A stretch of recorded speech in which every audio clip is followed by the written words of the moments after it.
ரேரில் பார்த்தோம்னா இங்கே VAA அதாவது வேரியபிள் வால் ஆக்டிவேஷன் அப்படின்னு மென்ஷன் பண்ணியிருக்கிறாங்க. ரெண்டு சைடுமே கொடுத்துக்கிறாங்க, left and right.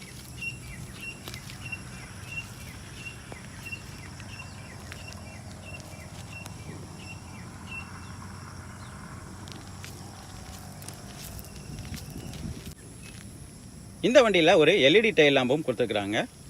Turn indicator முதலே சொன்ன மாதிரி ஹாலஜனில் வந்துடுது. இங்கே சைடில் 2 ரெஃப்ளெக்டரும் கொடுத்துருக்காங்க சேஃப்டி பர்பஸுக்காக.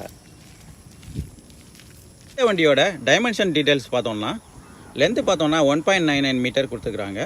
வித்து பார்த்தோம்னா 0.72 மீட்டர் கொடுத்துருக்குறாங்க.